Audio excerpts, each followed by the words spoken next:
I started my art career when I was about 8 or 9. Around that same time, my family had just gotten back from Disney World for the first time. And I remember somewhere around Epcot, there was this whole thing about Walt Disney and the making of a mouse. Mickey Mouse, of course, and how he turned just a simple drawing into an icon, into a whole world. And I was standing in it, and that just blew me away. I wanted to do that. I wanted to be like Walt Disney. I just wanted to make my own character with their own world and their own stories. And, well, my favorite animal at the time was a fox. So I started there. My very first original creation, that's right, my OC, Johnny Fox. And actually, funny enough, I still have my very first concept drawings of Johnny Fox back when I was 8 or 9 years old. Just basically scribbles on notebook paper. But I wanted to take that idea and I wanted to grow with it. I wanted it to become something. But I also grew up in a very small town, and there weren't a ton of pathways to learn art. My school didn't teach it. Internet was limited. There were no classes, no mentors, just me and my notebooks. So I did the only thing I could do and just drew pictures of Johnny Fox everywhere. Notebooks, benches, walls, every class desk, every opportunity I had, I just drew Johnny Fox. I drew my own comics, I drew new friends for him, I wrote stories about him, but also this is school and unfortunately I got mocked for it. Kids told me it looked like crap and it was stupid, but I swallowed it. I kept drawing, I kept writing. I just wanted this thing, my creation, to exist. And I was willing to do almost anything to make it happen, I just didn't know how. All this continued up until I was about 17 when I finally went on a family hiking trip. It was around this time I was trying to decide what college to go to. I had a few ideas, but it's kind of hard deciding your whole future on one pivoting point. There were so many options. I had already ruled out several job possibilities like magician, defense attorney, astronaut. And when it finally came to it, I had one of two options. One, go to an art school, follow my dream, pursue my passion, and grow better at art. Or do the safe, practical route, which was go to the state university where my sister and my dad's alma mater is from. It was tough, and I couldn't decide. I loved art, but did I want to make a career out of it? Did I want to be an artist and risk getting burnt out? Or did I follow a career choice and make drawing a hobby?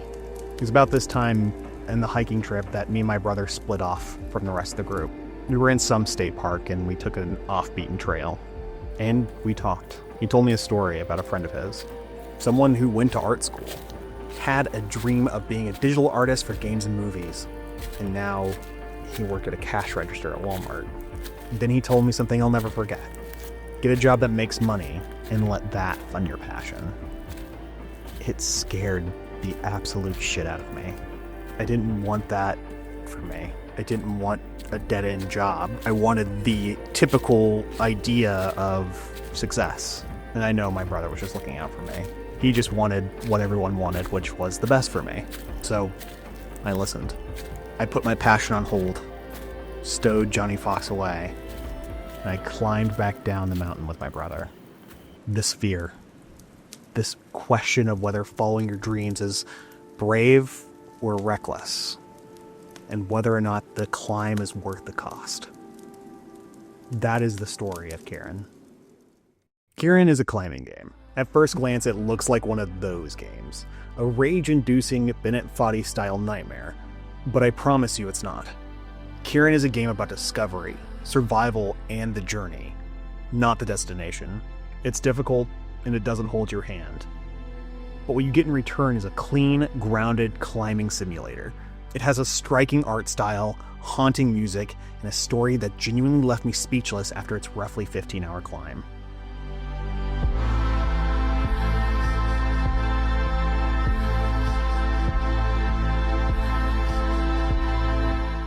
Let's start with the obvious.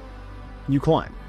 You play as Ava, a seasoned master climber attempting one final ascent to Mount Kame, a mountain that no one has ever conquered. And honestly, this is one of the most realistic climbing depictions I've ever seen in a game.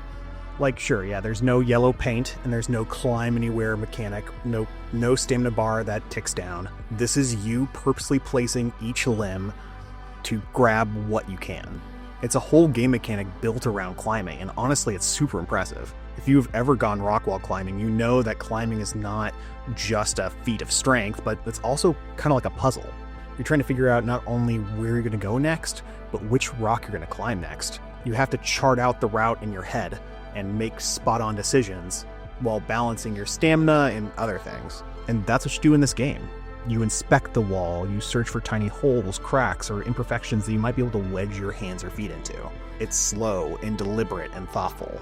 There is a stamina mechanic, but it's more communicated through audio cues and screen desaturation, and tells you more when Ava's body is slipping out of balance. And when that does happen, you fall all the way down. And yes, this game does have fall damage. You can mitigate the fall with wall anchors, but they're limited, so you have to ration them carefully. And they break, so you're constantly losing and gaining new ones. And with all honesty, this game is tough, but fair. There were several times I had to step away from the computer because I was frustrated, but I never felt like it was the game's fault, which meant whenever I did finally get success, it felt earned. Now, Cairn's also a survival game. You're constantly balancing health, hunger, hydration, and warmth. You refill your canteen from clean water sources, you forage for food in bushes, backpacks, and bear boxes. Oh my. And a lot of the food you can't even eat until you cook it properly, which can only be done at a safe point inside your tent. And the systems keep piling on. Like I said, anchors can break and you have to repair them, your backpack fills up, your hand lose grip if you don't tape them, and recycling trash and other items creates chalk for better grip. And none of this feels excessive. It feels weighty. Like every decision adds literal and emotional mass to this climb. Now, while the goal is always up, Cairn constantly tempts you sideways. Optional paths, lore, bonus items, trinkets. You don't need to explore them, but they always offer neat and additional insight to the world. However, curiosity does come at a cost. And before you go explore those ways, you just gotta make sure you're prepared to pay for it in resources. In terms of the art, the cel-shaded art style does more than look good. It makes the climbing readable, it highlights handholds naturally, and it gives a timeless illustrative quality. The characters you meet are immediately expressive, their personalities worn in their sleeves, and their designs are charming and cute, but never undermine the weight of the story. And the music? Oh my gosh, it's phenomenal. It's ethereal and dreamlike.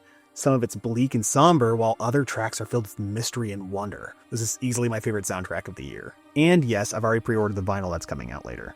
And then there leaves the story. Ava isn't climbing Mount Kame because she wants to. She's climbing it because she feels like she has to. The mountain has never been conquered, the summit untouched. And along the way, she receives these messages that she ignores, some from her publisher, some from her partner, both expressing concern as she slowly ascends, leaving her life behind.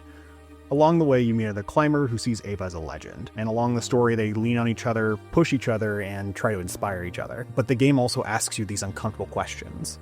What are you willing to sacrifice to chase your dream? Is it right to encourage others to follow you when you know exactly how much it hurts? It wrestles with death, with legacy, with whether reaching the summit actually means anything at all. This game has no right being as deep and as touchful as it is, but as the credits rolled, my fingers were aching, my eyes were blurred, and the ending hit me like a landslide. It was abrupt, beautiful, and it hasn't left my head since. Cairn is a very special game. It would be impressive just as a climbing system, but it goes further. It has deep survival mechanics, a haunting, unforgettable soundtrack, and a short, powerful story that lingers. I had really high hopes for this game, and it exceeded all of them. When I was 17, I chose to climb back down. I chose safety, and I chose practicality, and I don't regret that decision. There were lots of opportunities in my life that opened because of the choices I made, and it's brought me here. Cairn is the same. It doesn't tell you whether or not climbing this mountain is right or wrong. It just asks you the question, what is the summit worth to you?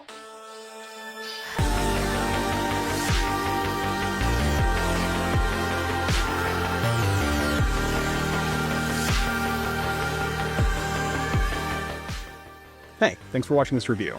If you like this kind of content, a mix of story time and game review, leave a like and subscribe down below. And hey, if you want to share your experiences, feel free to drop a comment or come join our Discord. All of this really helps the channel, so take some time. Otherwise, I'll see y'all in the next video.